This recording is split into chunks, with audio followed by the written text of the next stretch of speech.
My Final Fantasy adventure continues on to Final Fantasy IX. After finishing Final Fantasy VI, I figured I would continue on in the order of the top vote getters from my initial poll, and Final Fantasy IX came oh so close to winning it.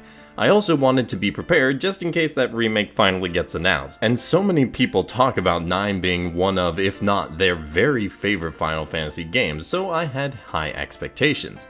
Even with all this chatter about the game, I was able to mostly avoid spoilers or even major details about the game going in, and I'm happy to say I had a good time. Final Fantasy IX's highlights are its compelling story and characters, creative setting and designs, dynamic cutscenes, and for the most part, its gameplay. Final Fantasy IX is an active turn-based combat RPG developed by Squaresoft and published initially by Square. The game came out in Japan in July of 2000 for the PS1 and came to North America in November of 2000 and Europe in February 2001. It subsequently got re-releases through the PS1 Classics catalog for PS3, PSP, and PS Vita. 2016 saw a limited remaster come out for the game for mobile platforms and PC, marking the first appearance of the game on a non-Sony platform. That remaster came to PS4 in 2017 and then Switch and Xbox One in 2019. Final Fantasy IX was the second best-selling game in Japan in its year of release, only being beaten out by Dragon Quest VII. By 2016, it had sold 5.5 million copies, and by March 2025, it had sold 8.9 million copies. I think it's safe to say that Final Fantasy IX has likely sold at least 9 million copies by this point. It also got significant critical and fan praise upon release and is routinely held up as one of the best games on the original PlayStation as well as one of the best games in the series. It usually cracks the top 5 in player polls, although rarely taking the number 1 spot. The remaster of Final Fantasy IX is not nearly as well regarded as the original release, at least critically.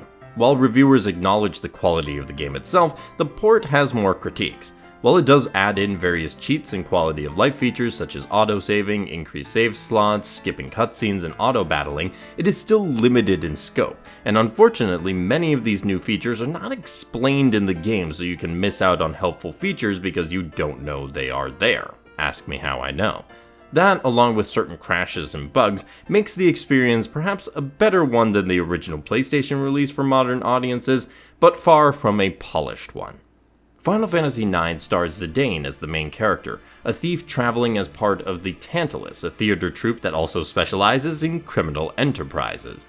Their current job is to travel to the city of Alexandria to kidnap the Princess of Alexandria, Garnet. While they do successfully kidnap Garnet, things go awry very quickly afterwards, and Zidane, Garnet, and others get trapped in a situation where they're gonna need to rely on each other and work out their differences to proceed forward. They are pursued by Queen Braun of Alexandria, whose erratic behavior and continent-wide ambitions has everyone, including her own daughter, concerned. The journey will take us across all of the land of Gaia as the cast learns more about the origins of some of its party members, the secrets of the world, and how far their foes are truly willing to go to realize their ambitions. The story and writing is at its strongest with the characters. Each character has motivations centered around their identity, which fits great with the themes of the main story, and it was a joy to watch them struggle and grow throughout the game. While it is a larger party and some characters got more of a spotlight than others, I didn't feel like anyone was wasted in the cast, and that's an impressive feat. I also liked how Final Fantasy IX gave several different perspectives over the game. While Zidane is clearly the main character, Final Fantasy IX also lets us play in certain sections as Garnet, Vivi, Steiner, and more. These sections tend to be shorter, but they are vital towards establishing characters and allows the characters to have their own adventures, increasing the scope of what the game can tell. This is common at the beginning of the game and gets less frequent as you continue playing through the main story. For even briefer glimpses into what characters are doing, the active time events allow us those little insights that help enrich the world and characters. One of the biggest critiques of Final Fantasy IX, though, is that the story takes significant precedence over the gameplay. That is something I encountered especially in the beginning of the game where the story and world are being set up and characters introduced. The gameplay, especially combat-wise, takes a major backseat. The early story emphasis didn't bother me as much as it has others because of the compelling and exciting introduction to the game, and if you've watched my other videos, you know I'm a story buff anyway. Take my words then with grains of salt if you don't share my proclivities, but the story hooked me and that was enough to get me through the slow early gameplay part of the game, and things really open up later on. Final Fantasy IX uses the active turn-based system for combat, where you are waiting for each of your party members' turns in real time. You can have up to 4 characters in your battle party, and you can place them in the front or back row. Front row characters deal and take more damage, so that is an ideal place to put high HP melee characters, while the back row characters take and deal less damage, physical at least, so it's where I put my healers and casters. In addition to the standard attack, defend, and item commands, each party member has some other abilities that distinguish them from each other. Zidane as a thief has the option to steal items from enemies, Garnet can use white magic as well as summons, and Steiner has sword skills as well as sword arts that can be activated in a team-up with the Black Mage Vivi. While some of the unique commands can take a little work to become useful, I enjoy when games make these character-specific mechanics as they are fun to play around with. With the consistent turnover of party members until later in the game, you will need to figure out the best strategies for each party member and they'll get their chance to shine if you let them. In addition to the HP and MP numbers, you can see in the combat screen that there is a bar filling up as the characters fight. This is the trance gauge, and once it is filled, the party member in question goes into a trance state, which has specific powerful combinations. Zidane's trance gives you access to even more powerful skills, Vivi's trance allows him to cast 2 black magic spells in a single turn. You get the picture. The trance uses the character's already unique skills and amps it up to another level, which is a lot of fun to play with. Unfortunately, you cannot control when you go into trance, and if you go into trance in combat and then kill the enemy in the next attack, then that is a completely wasted trance. With the ability to turn off random encounters in the remaster, you could save up trances for particular boss fights, but it is a hassle and you could lose out on valuable experience in the meantime. Powerful but finicky is how I would describe the trances. It's nice to have, but you really shouldn't be relying on it. As for your enemies, I would say the challenge level is reasonable. The standard enemies were mainly a challenge of endurance in the dungeon areas. They aren't pushovers unless you were highly leveled up, but you won't have to worry too much as long as you were going into combat with decent HP. The boss battles are far more intense, and I found a good level of challenge where I needed to be smart about what I was doing, but there was room to adjust and learn during the battle. You weren't done for if you made a mistake or didn't understand a particular detail about the boss battle. As long as I had updated equipment and abilities, I was able to overcome almost all challenges without having to grind or use exploits, and that is my ideal when it comes to combat. Granted, this did change once I got to the final dungeon and boss, which meant I had to spend a good amount of time grinding because I had not done so previously, but hey, I got through anyway after doing said grinding. The best way for you to prepare your characters for the toughest fights is by making sure they have updated equipment and useful abilities. These actually go hand in hand because it is through your equipment that you learn abilities. Each piece of equipment has an ability/abilities that go with it. Some of these are active ones, such as new spells for the mages, and some are passive abilities that can upgrade health or make a character stronger against a specific enemy type. Not all of the abilities that are on a specific piece of equipment can be learned by everybody, so keep an eye out for those that can. You need to accumulate a certain amount of AP while keeping that item equipped in order to learn it so you can equip it in the future. AP is collected from battles just like experience points, and unlike experience points, you get AP from boss battles, sometimes a significant amount. This does mean that you might be using some equipment that's not the top tier in order to learn an ability before switching to the next one, and I think that leads to some interesting choices as you are trying to plan out your build. For active abilities, you will automatically have them once they've been learned. So Vivi has a rod that gives the spell fire, and once Vivi has learned it, that's it. But for passive abilities, you have to use some of your designated ability capacity to keep them. You gain points to equip abilities with as you level up, and you can change what you have equipped anytime you can access a menu.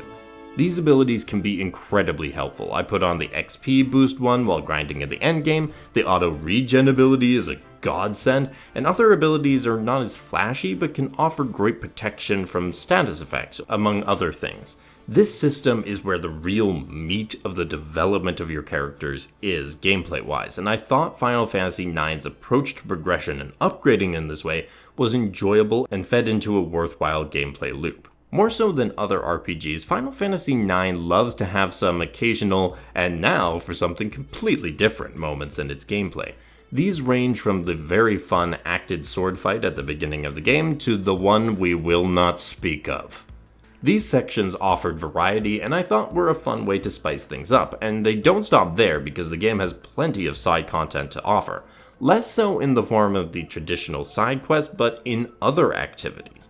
There is the jump rope game in Alexandria, the monster fight in Auction House in Treno, collecting the constellation cards, and of course the two biggest minigames, the card game Tetramaster and Chocobo Hot and Cold. While I applaud the developers for adding all this side content in, I will say that many come with their own issues or poor design choices. None more so than the Tetramaster and Chocobo minigames. Tetramaster has a neat premise of using cards of enemy types and setting up combos to capture cards, but the numbers that they display are capricious and arbitrary, and it makes it frustrating to play.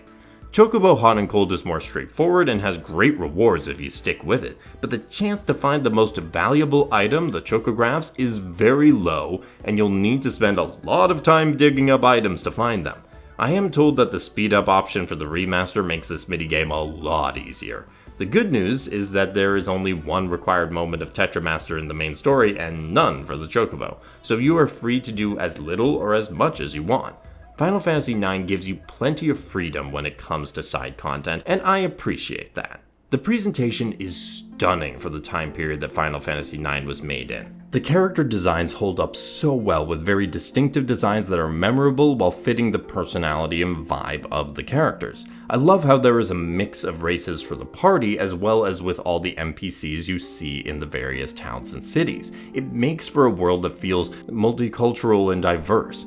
The setting and architecture is gorgeous, with rich detail in a lot of the buildings and locations that feel very distinct from one another. The cutscenes are so well directed and filled with all the aforementioned greatness of the character designs and location art in even greater detail. I love the look of Final Fantasy IX, and I understand why people are so enamored with the potential remake to bring out even more of the potential of this premise. I'm a sucker for the airship aesthetic, so this was always going to be up my alley.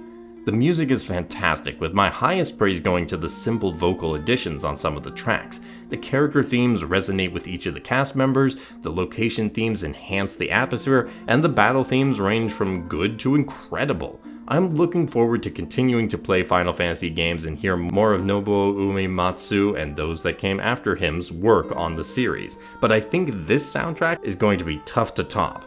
Final Fantasy IX does have its quality of life issues, the biggest one being the interminable battle intros. I know it's cinematic and all, but it does not need to be that long, and the animations for abilities are also very long. The speed up option really helps in those instances. After that, the main issue with the UX is the menus within menus approach for both in battle, figuring out spells and items when there are blank spaces in between a lot of them, and out of battle with the ability menus. All manageable, but it is a lot to start out, and you'll need time to adjust. Final Fantasy IX has a superb presentation that continues to astound even now, and you're saying this was on the original PlayStation? Squaresoft really showed off the capabilities of that console. Final Fantasy IX is a classic for a reason. A well-written story with a lovable cast, gameplay systems that feed into one another and only get better as the game goes on, a gorgeous setting and art style direction, and plenty of reasons to return to it for additional side content. If Final Fantasy VI hadn't already made me a fan of the series, Final Fantasy IX no doubt has sealed the deal. Even if that rumored remake never comes to fruition, the game is solid in its current state with the benefit of the quality of life features in the remastered version smoothing out some of the original's few flaws. Just watch out for those bugs. To anyone on the fence about this game, I encourage you to hop on off the fence and join us in playing and enjoying Final Fantasy IX. Next up for me in the Final Fantasy journey will be Final Fantasy VII, not 10 as I originally thought. Stay tuned for that and subscribe if you have not already so you don't miss the next videos. Leave this video a like if you enjoyed and comment below your thoughts on Final Fantasy IX. Thank you for watching, have a great day, and happy gaming.